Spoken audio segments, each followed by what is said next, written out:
신약성경 305면 갈라디아서 3장 15절에서 25절까지의 말씀 제가 봉독하도록 하겠습니다. 형제들아, 내가 사람의 예대로 말하노니 사람의 언약이라도 정한 후에는 아무도 패하거나 더하거나 하지 못하느니라. 이 약속들은 아브라함과 그 자손에게 말씀하신 것인데 여럿을 가리켜 그 자손들이라 하지 아니하시고 오직 한 사람을 가리켜 내 자손이라 하셨으니 곧 그리스도라. 내가 이것을 말하노니 하나님께서 미리 정하신 언약을 430년 후에 생긴 율법이 폐기하지 못하고 그 약속을 헛되게 하지 못하리라. 만일 그 유업이 율법에서 난 것이면 약속에서 난 것이 아니리라. 그러나 하나님이 약속으로 말미암아 아브라함에게 주신 것이라. 그런즉 율법은 무엇이냐? 범법함으로 더하여진 것이라. 천사들을 통하여 한 중보자의 손으로 베푸신 것인데 약속하신 자손이 오시기까지 있을 것이라. 그 중보자는 한편만 위한 자가 아니나 하나님은 한 분이시니라. 그러면 율법이 하나님의 약속들과 반대되는 것이냐? 결코 그럴 수 없느니라. 만일 능히 살게 하는 율법을 주셨더라면 의가 반드시 율법으로 말미암았으리라. 그러나 성경이 모든 것을 죄 아래에 가두었으니 이는 예수 그리스도를 믿음으로 말미암는 약속을 믿는 자들에게 주려 함이라. 믿음이 오기 전에 우리는 율법 아래에 매인 바 되고 계시될 믿음의 때까지 갇혔느니라. 이같이 율법이 우리를 그리스도께로 인도하는 초등교사가 되어 우리로 하여금 믿음으로 말미암아 의롭다함을 얻게 하려 함이라. 믿음이 온 후로는 우리가 초등교사 아래에 있지 아니하도다. 아멘. 여러분, 우리가 말로 무언가를 강조하다 보면 의도하지 않은 메시지를 암시하게 되는 경우가 종종 있습니다. 예를 들어서 말하지 않는 사랑은 사랑이 아닙니다. 마음을 꼭 말로 표현해 주세요. 이런 말 종종 들어보셨잖아요. 이 말은 사랑에 있어서 용기 내어 표현하는 것이 얼마나 중요한가를 강조하는 말이죠. 내 마음을 소리내어서 상대방에게 표현할 때 상대방의 가슴 속에 깊이 전달되는 것이 사실입니다. 그러나 그렇다고 해서 진짜 말로 표현하지 않으면 그것은 사랑일 수 없다라고 단언하기 위한 의도로 그런 말을 하는 건 아니죠. 때로는 조용히 그 사람 옆에 있어주는 것도 사랑일 수 있습니다. 또 말없이 그 사람의 필요를 채워주는 것도 아름다운 사랑일 수 있죠. 말만 번지르르하게 하고 그 안에 전혀 내용이 없으면 그 말은 진정성을 잃어버리고 말 것입니다. 그런데 말로 표현하는 사랑을 강조할수록 표현하지 않는 사랑에 대한 부정적인 인상을 주게 되는 것도 사실이죠. 무언가를 강조하다 보면 본의 아니게 그것과는 반대되는 무언가를 부정하는 것 같은 뉘앙스를 풍기게 되는 것입니다. 그래서 우리는 어떤 말을 그 말 자체가 가진 뜻대로 해석하기보다는 그 말이 나온 맥락 안에서 해석해야 하는 것이죠. 그때 그 말이 진짜 의미하는 바가 무엇인지가 명확해지기 때문에 그렇습니다. 바울은 계속해서 갈라디아의 성도들에게 오직 믿음으로 구원받는다라는 것을 강조하고 있죠. 할례라든지 모세의 정결 규례가 구원에 있어서 아무런 영향을 미칠 수 없음을 이야기하고 있습니다. 율법은 우리에게 구원을 줄 수 없죠. 오직 그리스도를 믿는 믿음으로 구원받게 됩니다. 이것은 변하지 않는 진리이죠. 그런데 이 믿음을 강조하다 보면 전혀 의도치 않게 율법 무용론이라든지 율법 폐기주의 쪽으로 메시지가 향하게 됩니다. 믿음이 중요한 것은 알겠는데 그렇다면 오직 믿음으로 구원받는다면 율법은 우리에게 무엇인가? 믿음으로 구원받는다는 걸 알겠는데 그렇다면 율법은 왜 필요한가? 이런 의문들이 들 수밖에 없는 것이죠. 그래서 바울은 이제 그것에 대한 대답을 시작하고 있습니다. 세 가지로 정리해 보려고 하는데요. 첫 번째로 바울은 율법의 역할에 대해서 이야기하기 전에 율법의 기능이 아닌 것부터 이야기합니다. 때로는 이것이 무엇이다 라고 설명하는 것보다 이것은 무엇이 아니다 라고 말하는 게 그것을 이해하는 데 더 큰 도움이 되곤 하죠. 아이들이 이렇게 안 좋은 걸 먹으려고 할 때 그게 뭐에 쓰는 물건이고 그것은 뭐다라고 말하기 전에 그거 먹지 마라고 말하는 게 가장 큰 도움이 되는 것처럼요. 바울은 지금 율법의 기능이 아닌 것에 대해서 먼저 이야기하고 있어요. 15절부터 17절까지 말씀을 다시 한번 읽어보도록 하겠습니다. 형제들아, 내가 사람의 예대로 말하노니 사람의 언약이라도 정한 후에는 아무도 패하거나 더하거나 하지 못하느니라. 이 약속들은 아브라함과 그 자손에게 말씀하신 것인데 여럿을 가리켜 그 자손들이라 하지 아니하시고 오직 한 사람을 가리켜 내 자손이라 하셨으니 곧 그리스도라. 내가 이것을 말하노니 하나님께서 미리 정하신 언약을 430년 후에 생긴 율법이 폐기하지 못하고 그 약속을 헛되게 하지 못하리라. 자, 지금 바울은 율법의 기능에 대해서 설명하기 전에 율법의 기능이 아닌 것에 대해서 먼저 이야기하고 있는데 언약이 율법보다 앞선다라고 이야기하고 있습니다. 15절을 보시면 사람의 언약이라는 표현이 나오는데요. 이것은 법률적인 유언을 뜻하는 단어입니다. 이게 참으로 절묘한 비유인 것 같아요. 바울은 율법의 기능에 대해서 말하기 앞서서 율법은 하나님께서 아브라함과 맺으신 언약과는 다르다는 것을 언급하고 있는 거죠. 적법한 절차에 따라서 누군가가 유언을 남기게 되면은 그 유언을 남긴 후에 어떤 변화가 있는지와 상관없이 구속력을 갖게 됩니다. 예를 들어서 어떤 대기업 회장이 자기 전 재산이랑 회사 지분을 아들에게 상속하겠다고 유언장을 남겼어요.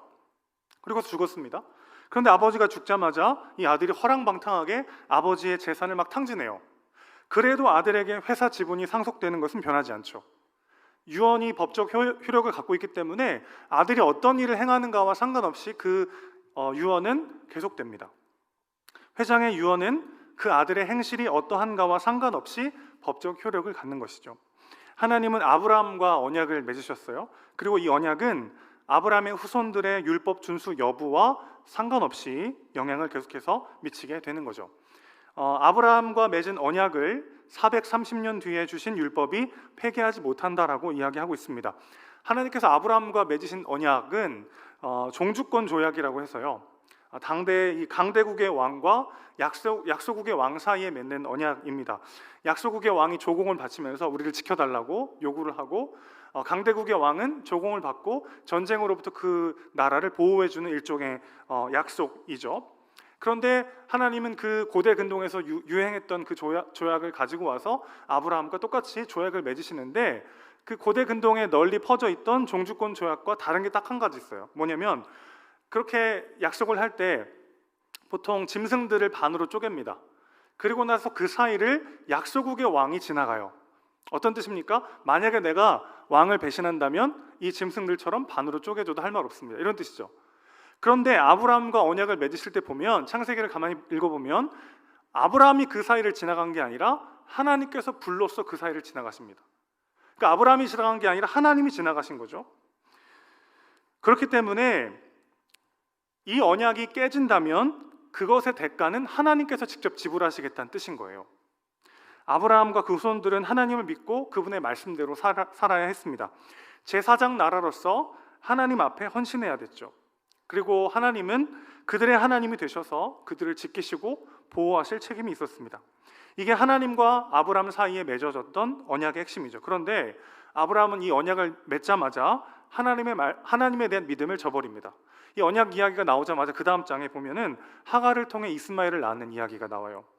그리고 아시다시피 아브라함의 후손들은 대대로 하나님을 배신하고 바알신을 숭배했습니다. 그래서 이렇게 언약을 깬 대가는 누가 지불하죠? 하나님께서 지불하셨어요. 16절에 보시면 한 자손, 이 단수로 표현된 이 한 자손이라는 이야기가 나오는데 그가 그리스도라고 이야기합니다. 그리스도의 죽으심으로 인해서 이스라엘 백성들뿐만 아니라 우리도 아무 대가 없이 이 언약의 당사자가 되는 은혜를 누리게 된 것이죠. 자, 그러니까 율법 준수의 여부가 구원을 결정한다라고 말하는 것은 하나님의 언약을 헛되게 만드는 것이죠. 18절 말씀을 다 같이 한번 읽어보겠습니다. 시작. 만일 그 유업이 율법에서 난 것이면 약속에서 난 것이 아니리라. 그러나 하나님이 약속으로 말미암아 아브라함에게 주신 것이라. 율법을 지킴으로써 구원받는 것이라면 약속 때문에 구원받는 게 아니죠. 반대로 약속 때문에 구원받는 것이라면 율법의 순종 여부가 구원에 아무런 영향을 끼칠 수가 없습니다. 우리는 단 한 분의 약속의 자손, 그의 대속으로 인해서 구원을 선물로 받았죠. 그 어떤 대가도 지불하지 않고 은혜로 값없이 받았습니다. 이 부분을 팀 켈러는 이렇게 말했어요. 선물로서의 약속은 받게 되기를 믿는 수밖에 없고 대가로서의 율법은 받으려면 순종하는 수밖에 없다. 이게 무슨 말인가요? 우리에게 구원은 대가로서의 율법이 아니라 선물로서의 약속으로 주어졌습니다. 따라서 구원에 필요한 것은 나 스스로가 보기에 내가 얼마나 괜찮은 사람인가에 대한 확증이 아니고 나를 위해 주님께서 행하신 일을 믿는 믿음이라는 것이죠. 자, 그러니까 율법의 기능을 이야기하기 앞서서 율법이 무엇이 아닌가에 대해서 먼저 이야기하고 있는데 율법으로 인하여 우리가 구원받을 수 없다는 것은 무슨 뜻이죠? 내가 행한 어떤 행함과 나의 어떠함으로 구원받는 것이 아니라 그것의 여부와 상관없이 이미 하나님의 은혜로 우리는 구원받은 존재이다라는 것을 다시 한번 강력하게 강조하고 있습니다. 자, 그리고 난 다음에 바울은 본격적으로 율법의 기능에 대해서 이야기하고 있어요. 저는 율법이 우리에게 보여주는 두 얼굴이라는 주제로 정리해보고자 합니다. 첫 번째는 율법이 우리에게 보여준 얼굴은요, 우리의 민낯입니다. 19절 보시면 율법이 범법하여 더하여진 것이다 이렇게 되어 있어요. 그러니까 율법은요, 구원이 아니라 죄에 대해서 알려주려고 우리에게 제공된 것입니다. 율법을 통해서 우리는 무엇이 죄인지 알게 되죠. 율법은 죄를 죄로 의식할 수 있게 도와줍니다. 우리 안에 있는 양심이 율법 없이도 뭐가 죄인지 알게 해주긴 하지만 율법은 좀 더 명확하고 확실하게 죄에 대해서 우리에게 알려줍니다.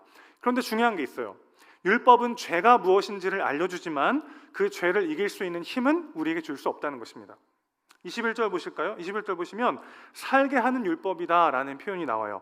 이것은 무슨 말이냐면은 생명을 주는 율법을 우리에게 주신 적이 없다는 거죠. 율법 자체가 우리에게 생명을 줄 수 없습니다. 율법 자체가 우리로 하여금 죄와 싸울 수 있는 힘을 주지 않는다는 거예요. 그래서 22절에 이런 표현이 나오죠. 죄 아래 가두었다. 성경이 모든 세상을 죄로 가두었다는 뜻입니다. 이게 무슨 말일까요? 우리가 구원에 있어서 얼마나 무능력하고 소망 없는 존재인지를 성경이 말해준다는 거죠. 성경은 구원받기에 우리의 노력이 부족하다고 말하지 않아요. 구원받으려면 좀 더 노력해야 된다고 말하는 게 아니라 구원에 있어서 그 노력들이 얼마나 무가치한지를 우리에게 말해줍니다. 우리는 완전히 죄 아래 있고 그래서 메시아가 필요한 존재들이죠. 구원받기 위해서 행하는 그 어떤 행함도 구원에 있어서 아무런 도움이 되지 않습니다. 이렇게 표현할 수 있을 것 같아요. 지구에서 달로 가야 하는데 내가 옆 사람보다 1m를 더 높이 뛸 수 있는 능력을 갖고 있다는 게 어떤 의미가 있습니까? 그렇죠? 제가 만약에 우리 권사님들보다 한 2m를 더 높게 뜬다. 그 뭐 자랑할 게 되나요? 그게? 달까지 가는 데는 전혀 의미가 없는 거죠. 그러니까 우리의 어떠함이 우리의 구원에는 전혀 의미가 없다라는 것을 끊임없이 말해주고 있는 거죠. 한마디로 율법은 우리의 민낯을 보여줍니다. 우리가 구원에 있어서 얼마나 철저히 무능력하고 소망 없는 존재인가라고 하는 우리의 민낯 그대로를 보여주는 거죠. 그런데 우리는 자꾸만 이것을 잊어버려요. 그리스도는 우리를 더 좋은 사람으로, 더 괜찮은 사람으로 바꾸시기 위하여 죽으신 것이 아닙니다. 우리를 완전 새 사람으로 만드시기 위하여 죽으셨습니다. 그런데 우리는요, 자꾸만 옆 사람과의 비교를 통해서 혹은 내가 세운 기준과 잣대를 통해서 내가 얼마나 가치 있는 존재인가를 확인하려고 해요. 옆 사람과 나를 비교할 때 우리는요, 그래도 난 괜찮은 사람인 것 같아요. 비교적 선한 사람이라고 스스로를 평가할 수 있습니다. 그래도 저 사람보다는 내가 더 사랑을 실천하고 저 사람보다는 내가 좀 더 괜찮은 사람인 것 같은 느낌을 받게 되죠. 이것 자체가 우리의 행위의 동기가 얼마나 망가졌는지를 보여주는 것이죠. 사실 우리는 선행 자체를 사랑하지 않아요. 선을 행하는 나 자신을 사랑합니다. 그래서 순종에 실패하면 죄책감을 느끼고 성공하면 자기의와 우월감에 빠지게 되죠. 이것이 율법의 조항들을 대하는 우리의 사실적인 태도입니다. 그리고 이렇게 우리의 선행의 동기가 왜곡되었는지를 드러내는 방식으로 율법은 우리의 민낯을 보여주는 거죠.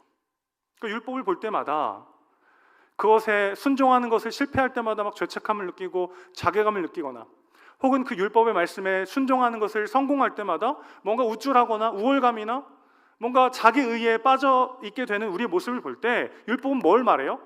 너의 행동의 동기가 얼마나 망가져 있는가?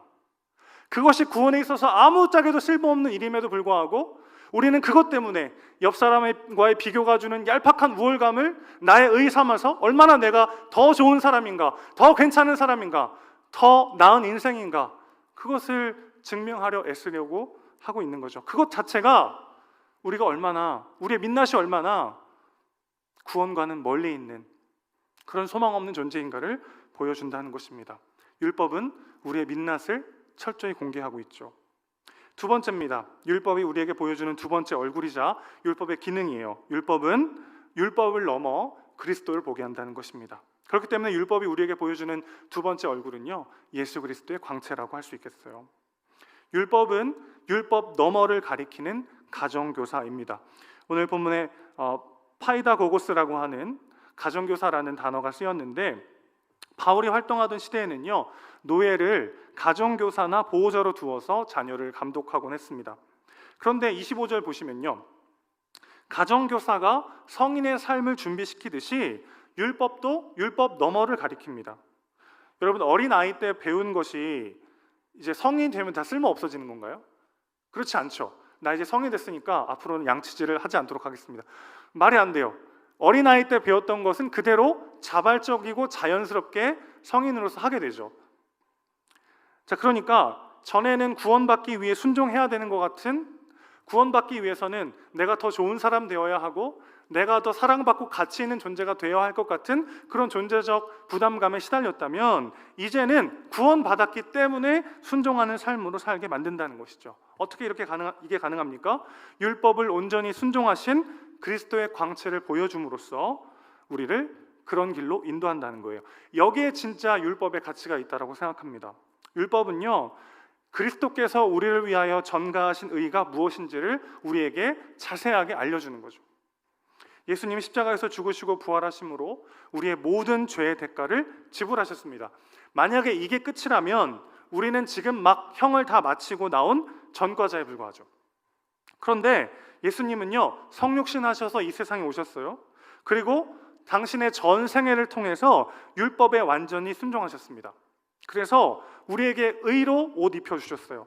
하나님 보시기에 우리는 죄값을 다 치른 전과자가 아니라 그리스도로 옷 입은 의로운 존재가 되었습니다. 율법은 그리스도가 우리에게 주신 의의 옷이 얼마나 영광스러운지를 우리에게 세세하게 말해주고 있는 것이죠. 몇 가지 예를 들 수 있겠어요. 출애굽기 21장 24절 보면 눈에는 눈으로, 이에는 이로 갚으라, 이런 율법이 있잖아요. 이것을 예수님이 어떻게 적용하십니까? 오른뺨을 치면 왼편도 되라. 이거는 율법에 반대하는 것이 아니라 율법을 완성하는 거죠.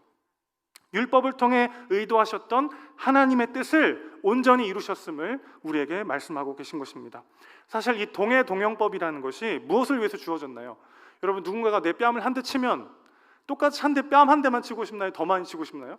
더 많이 치고 싶은 게 인간의 죄된 마음이죠.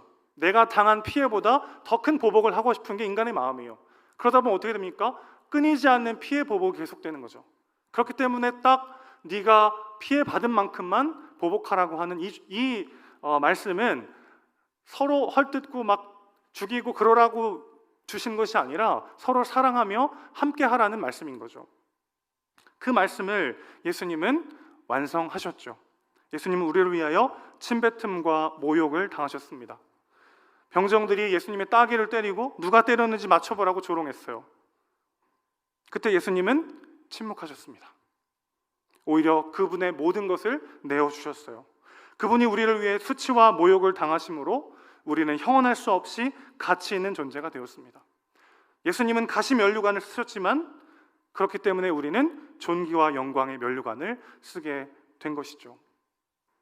율법이 말하는 바가 그리스도로 인해서 얼마나 완벽하게 이루어졌고 그것이 우리에게 얼마나 큰 의와 영광으로 주어졌는지를 율법은 예수 그리스도의 행하신 일을 바라보라고 우리에게 말해주는 방식으로 그것을 기억하게 하는 거죠. 또 용서에 대한 말씀도 있죠. 보통 랍비들은 3번까지는 용서하라고 가르쳤다고 해요. 그런데 베드로가 보기에 내가 그래도 예수님의 제자인데 예수님을 따른다고 생각하면 3번 갖고 되겠나? 그래가지고 성경에서 말하는 완전수 7번 정도는 용서해야 되겠다. 그렇게 이제 묻게 되죠. 예수님, 랍비들이 3번씩 용서하라고 했는데 저는 7번씩 용서하고자 하는데 어떻습니까? 그랬더니 예수님이 뭐라고 대답하셨죠? 70번씩 7번이라고 용서해야 된다. 여러분, 이 말씀을 들으면 어떤 생각이 드십니까? 막 은혜가 되고 그래 나도 70번씩 7번 용서하리라 막 그런 마음이 드세요? 저는 그 말을 딱 읽는 순간, 예수님의 그 말씀을 딱 대하는 순간 어떤 생각이 드냐면, 나는 용서할 수 없는 존재구나. 난 소망이 없구나. 은혜는 물에 새겨버리고 원수는 가슴에 새기는 게 나구나. 70번씩 7번 무슨 말도 안 되는 소린가. 나는 용서할 수 없는 소망 없는 존재구나를 자각하죠. 동시에 내게로부터 눈을 들어 이 율법을 완전히 행하신 분을 바라보게 되는 거죠. 나의 소망 없음을 철저히 자각할 때 우리는 비로소 눈을 들어 예수님을 바라볼 수 있기 때문에 그렇습니다. 그리고 그분의 의가 나에게 입혀졌음을 기억하게 되는 거죠. 그분으로 인해서 내가 얼마나 많이, 얼마나 완전히, 얼마나 온전히 용납받았고 용서받았는지를 상기하게 되는 것입니다. 그러면 어떻게 되죠? 나도 그분이 주신 그 은혜를 갚아야겠구나. 나도 그분을 닮아가야겠구나. 그래서 존재에 합당한 삶을 살아가야겠구나. 이런 열망이 타오르게 되는 것이죠. 말씀을 정리합니다. 우리의 구원은요, 율법 준수라고 하는 대가를 통해 이루어지지 않아요. 하나님이 우리에게 주신 은혜의 약속을 믿는 믿음으로 구원받습니다. 좀 더 착한 사람, 좀 더 괜찮은 사람, 좀 더 좋은 인생이 되려고 하는 그 모든 시도들은요, 우리에게 진정한 기쁨과 만족, 생명과 구원을 줄 수 없습니다. 율법은 우리에게 민낯을 보여주죠. 우리가 구원에 있어서 얼마나 소망 없는 존재인가, 우리가 스스로를 구원하기에 얼마나 무능력한 존재인가, 우리의 민낯을 직면하게 합니다. 우리가 가진 어떠함을 통해서 구원받으려고 하는 시도들이 얼마나 무의미하고 소망 없는가를 기억해야 하죠. 동시에 율법은 율법 너머를 바라보게 합니다. 그리스도의 찬란한 광채를 보게 하죠. 그분의 순종을 통해 우리가 은혜로 얻게 되는 것들이 무엇인지를 너무나도 자세하고 명확하게 보여줍니다. 그래서 기쁨과 간절함으로 그리스도를 닮아가기를 갈망하게 하는 것이죠. 우리에겐 두 가지의 길이 주어져 있어요. 나의 노력과 나의 행함과 나의 어떠함으로 내 존재 가치를 확증하려는 시도들과 그리스도께서 나에게 주신 의, 은혜로 받는 그 의를 공짜로 받았으니 이제 내가 존재에 합당한 삶을 살아가리라 라고 하는 주님이 주시는 거룩한 열망으로 살아가는 길, 이 두 가지의 길이 우리 앞에 놓여 있습니다. 이 둘 중에 한 가지 삶의 방식으로만 살아가진 않는 것 같아요.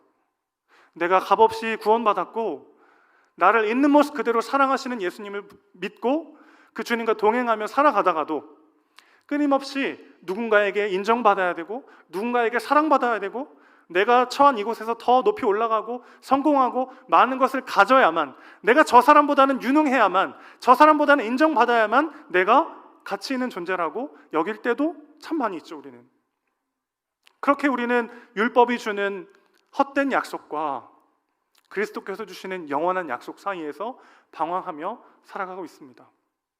그렇기 때문에 우리에게는 오늘도 또다시 복음이 필요한 것이죠.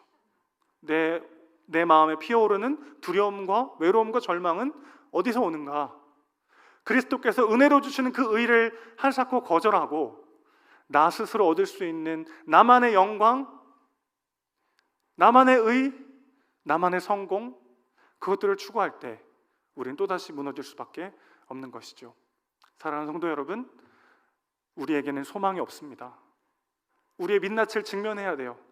우리가 얼마나 무능력하고 소망 없는 존재인가. 그러나 또 한 가지 기억해야 할 것이 있습니다. 그렇기 때문에 내게로부터 눈을 들어 그리스도를 바라봐야 합니다. 그분께서 얼마나 온전하고 완전하게 우리에게 그분의 의를 주셨는지를 기억하셔야 합니다. 그리고 그 존재에 합당한 삶을 살아가는, 그렇게 예수님을 닮아가는 삶을 살아가기를 갈망하며 오늘도 다시 일어나서 주님과 동행하는 저와 여러분 되시기를 주님의 이름으로 축원합니다.